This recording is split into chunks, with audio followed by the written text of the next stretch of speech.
રાલો સંઘની વાત કરું તો ગઈ 10 તારીખની મિટિંગની અંદર અમારા ચેરમેન આદરણીય શ્રી નરેન્દ્રસિંહ જાડેજાને વિદેશ જવાનું હોય એને રજા રિપોર્ટ મૂકેલો છે. તો મિટિંગની વચ્ચે ચર્ચા થઈ કે ભાઈ હું દેશ છોડીને થોડાક સમય માટે વિદેશ જવાનો છું, તો કોણ સંભાળશે? ખરેખર જ્યારે ચેરમેન બહારગામ જતા હોય, વિદેશ જતા હોય ત્યારે વાઇસ ચેરમેન સંભાળતા હોય છે, પરંતુ છેલ્લા 2 વર્ષથી આ રાલોની અંદર વાઇસ ચેરમેન નથી. એટલે પછી સર્વસહમતિથી બધા ડિરેક્ટરોએ મારું નામ આપ્યું અને મને આ જવાબદારી સોંપવામાં આવી છે. 10 તારીખની મિટિંગની અંદર લગભગ 16 કરતાં વધારે ડિરેક્ટરો બધા હાજર હતા. એમની વચ્ચે આ ચર્ચા થઈ છે અને એમની વચ્ચે જ આ જવાબદારી મને આપવામાં આવી છે. એટલે સ્વાભાવિક છે કે જ્યારે કોઈ પણ ચેરમેન, મેં કીધું એવી રીતના, કે દેશ છોડીને બહાર જતા હોય છે ત્યારે બીજાને જવાબદારી ચાર્જ રૂપીને સોંપતા હોય છે. એવી જ રીતના આ જવાબદારી મને સોંપવામાં આવી છે. એટલે આમાં બીજું કશું કાંઈ છે નહીં.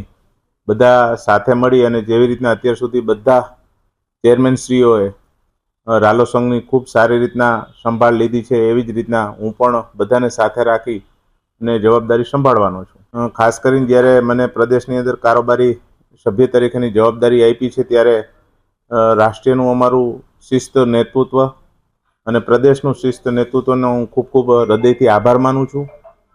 હું હંમેશા કહેતો આવ્યો છું કે જવાબદારી કોઈ નાની હોતી નથી. જવાબદારીમાં કામ કરવા માટે સતત આપણે મહેનત કરવી પડતી હોય છે અને મહેનત કરતાં કરતાં કાર્યકર્તા આગળ જતો હોય છે. મને પાર્ટીએ છેલ્લા 25 વર્ષની અંદર ઘણી બધી જવાબદારીઓ આપી છે અને જવાબદારી સારી રીતના નિભાવવાનો મેં પ્રયત્ન પણ કર્યો છે અને નિભાવી છે. એવી જ રીતના જ્યારે પ્રદેશની અંદર મને કારોબારી સભ્ય તરીકેની જવાબદારી આપી છે ત્યારે ખૂબ સારી રીતે મહેનતથી જે પાર્ટીની અપેક્ષા છે એ પ્રમાણે હું નિભાવવાનો પ્રયત્ન કરીશ.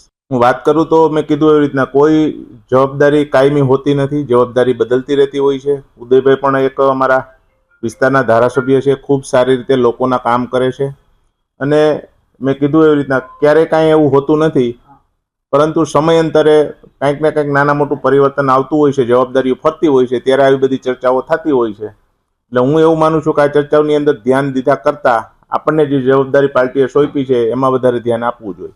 ભારતીય જનતા પાર્ટીનો કાર્યકર્તા હંમેશા 5 વર્ષ લોકોની વચ્ચે રહી અને ચૂંટણીના મૂળમાં જ હોય છે. જે રીતના દેશના વડાપ્રધાન આદરણીય શ્રી નરેન્દ્ર મોદી સાહેબ દેશ માટે કામ કરે છે, ગુજરાતની સરકાર ગુજરાતના લોકો માટે કામ કરે છે, ત્યારે કોઈ પણ ચૂંટણી ભારતીય જનતા પાર્ટીના કાર્યકર્તા માટે નવી હોતી નથી.